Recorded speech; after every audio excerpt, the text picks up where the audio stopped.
Bonjour à tous, aujourd'hui je voulais vous parler de l'adaptation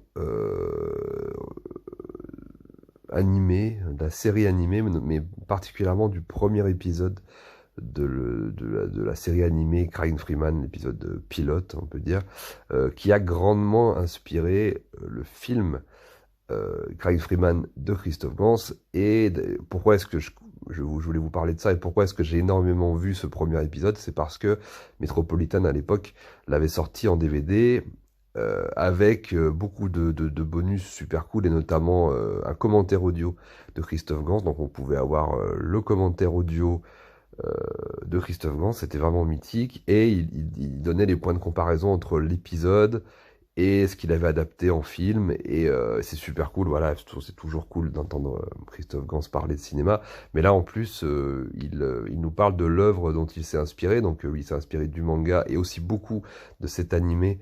Vraiment dans la structure, c'est vraiment je dirais pas le brouillon, mais c'est la colonne vertébrale, vraiment, je pense, qui a servi pour son film.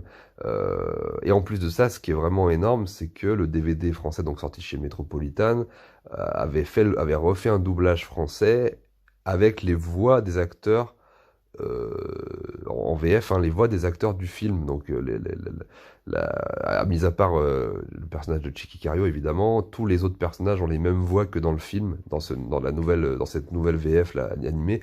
Et voilà, j'avais déjà adoré cette espèce de liaison, mais c'est comme ça que j'étais rentré évidemment dans l'épisode et après je crois qu'ils avaient édité aussi. Je sais pas s'il y a toute la série. Moi, je vous avoue que j'ai pas vu toute la série, mais il y a 3-4 épisodes euh, à l'intérieur de ce DVD, je crois, ou alors il y avait 2 DVD, je me souviens plus, mais enfin bref, il n'y avait pas tous les épisodes, je crois, de dispo.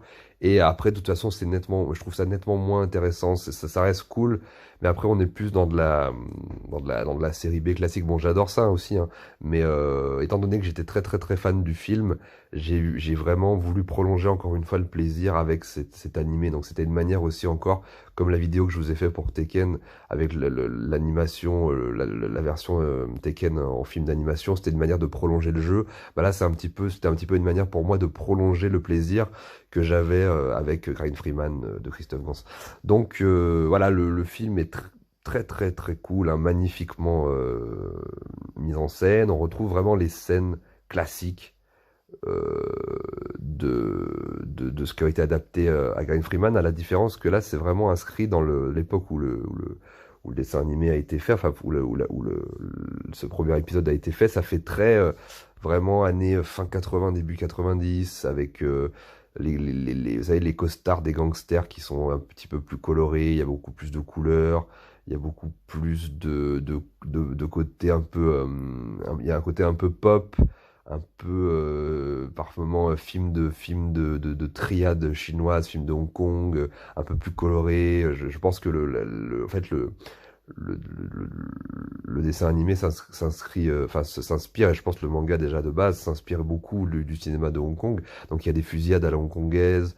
Il y a des scènes comme ça, un peu virevoltantes, où la caméra est placée à un certain endroit, etc. Je pense que c'est très inspiré par le cinéma de Hong Kong. Le personnage évidemment du Freeman, qui est un personnage à la base japonais, là bosse pour la mafia chinoise, les 108 dragons.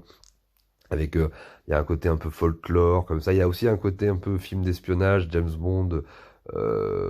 Par moment, il y a des scènes comme ça. Je crois d'ailleurs que à la base, quand Christophe Gans avait des acteurs comme Brandon Lee ou Jason Scott Lee pour interpréter le Freeman, il y avait ce côté pop, ce côté film d'espionnage, le côté un peu plus coloré, film d'aventure, voilà, film d'exploitation hongkongais, américain, là des années 80, enfin 70, 80, 90. Donc là, on retrouve quand même énormément. Enfin, c'est pas il y a quelques éléments qui font très pop, mais dans l'ensemble, c'est plutôt les épisodes d'après, je crois, qui sont un petit peu plus comme ça, qui sont un petit peu plus qui font un peu plus film d'aventure.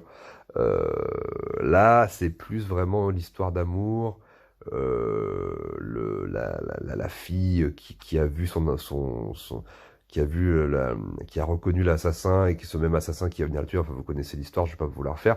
Et il y a aussi, par exemple, la scène euh, de l'assassinat à l'hôtel qui a été repris dans une autre adaptation de Graham Freeman qui est non officiel, qui s'appelle Dragon from Russia, qui est un film que j'aime énormément justement pour son côté kung-fu, aventure, espionnage, etc. Qui là du coup reprend plus le côté pop de la série Dragon from Russia de Clarence Ford. C'était plus voilà l'adaptation.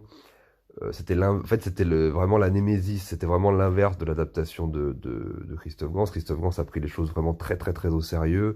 Euh, il y a des moments très cool dans Graham Freeman, mais le film est plus une espèce de bel opéra comme ça, très stylisé, très beau, très très très pur. Et en fait, toutes les scènes un petit peu pop, un petit peu aventure, un petit peu film d'espionnage, là, James Bond ont été vraiment enlevées, mais je crois que c'était vraiment pour le budget, parce que comme quand il avait, du coup, il a eu Marc Dacascos et la production lui a dit, on va te diviser le budget par 3 ou 4, donc il a été obligé de recibler le récit vraiment autour de l'histoire d'amour. Et donc ça ressemble beaucoup plus finalement à ce premier épisode. Et alors que Dragon from Russia avait lui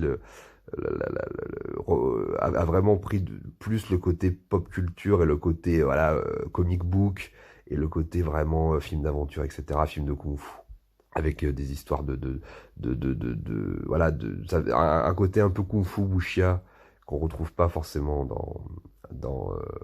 enfin qu'on retrouve pas complètement dans l'adaptation de Christophe Gans. Mais là du coup ce premier épisode on a vraiment c'est ça qui est cool, c'est qu'on a vraiment les deux. Il y a vraiment le côté très sérieux, histoire d'amour magnifique, très beau, un peu opératique. Et puis d'un autre côté, on a ce côté, voilà, comic book, film de série B, d'action, film d'aventure, un peu avec des éléments comme ça à la James Bond. Donc c'est ça qui est vraiment cool et très inscrit dans les années 80-90 avec vraiment avec les néons, les flashs des appareils photo, les éléments, les buildings, les voitures, les costumes, les avions. Il y a vraiment, voilà, moi c'est une époque qui me touche particulièrement parce que je suis né en fin 80 et j'ai grandi avec tout cet imaginaire-là.